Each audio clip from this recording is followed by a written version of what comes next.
India Inc. is expecting highways like this to push the Indian economy into the fast lane.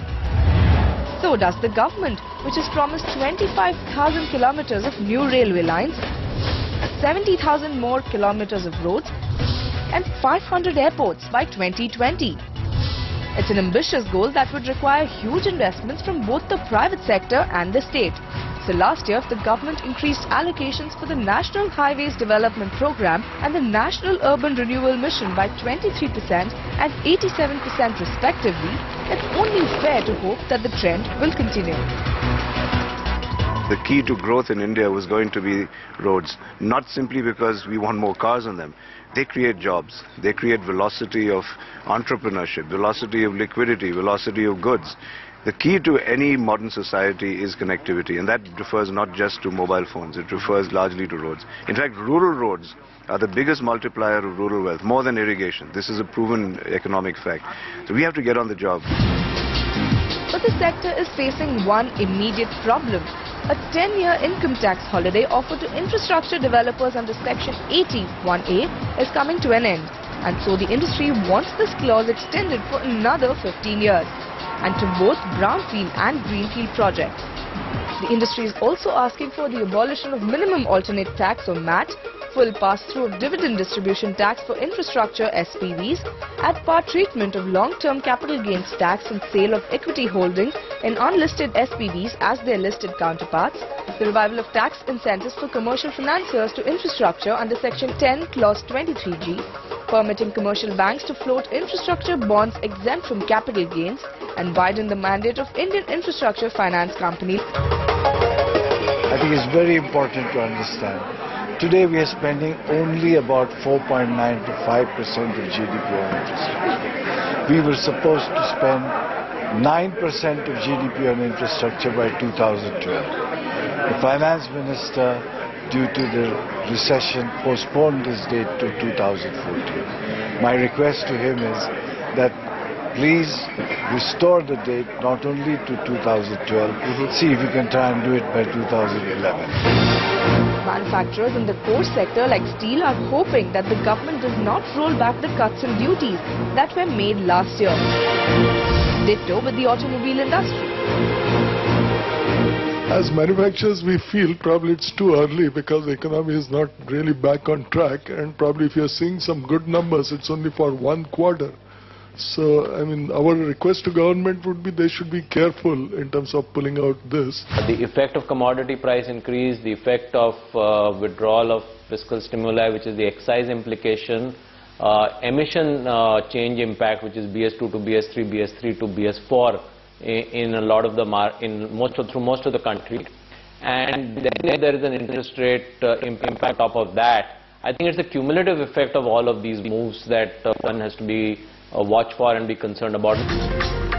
But what this sector has to be most concerned about is the imminent rise in fuel prices.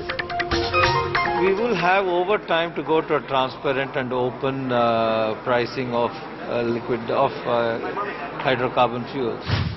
Also seeking support from the government is the realty sector, which is hoping to get infrastructure status so that it can access low-cost, long-term institutional funds more easily. Developers also want more incentives for affordable housing projects and are asking for an increase in tax exemption limit on interest payments on home loans from 1.5 lakh rupees to 3 lakh rupees and an increase in the limit of 1 lakh rupees on principal repayments of home loans to 2 lakh rupees. There is a demand to make this benefit a separate category altogether. Like real estate, the telecom sector is also looking for tax rationalization and is asking for a unified tax regime versus the current combined state and central duty of about 30%. Telecom players are also keenly awaiting 3G spectrum auctions. Next in line are retailers and FMCG companies that can't wait for the rollout of the goods and services tax. Once the GST is introduced, government revenues will rise dramatically, because the business model where taxes are evaded will disappear because of the VAT system in the GST. So I expect that they should try and bring in the GST as early as possible. India's pharma and healthcare industry is pitching for removal of excise duties for all essential drugs lower MAT and more subsidies on investments in health and safety norms and R&D. There needs to be a strong focus on investing in R&D, especially in terms of providing this sector with a 10-year tax holiday for such investment in R&D programs. We also expect to see some incentives for indigenously developed products. From a healthcare viewpoint, we would hope that he does look at giving the healthcare sector an industry status favorably this time around. I certainly believe it's required for the industry to grow and to make sure that we can create a lot more healthcare infrastructure and healthcare facilities in Tier 2, Tier 3 towns. And I think giving an industry status would enable us to get more accessible funding. The IT sector wants STPIs or software technology parks to get the same status as SEZs and is also pushing for higher tax incentives for the BPO sector. The industry still needs support, especially small companies. And the industry has always been saying that maybe they should extend the tax breaks for small and medium enterprises, so that this industry can continue to create good jobs, continue to grow, continue to invest and things like that.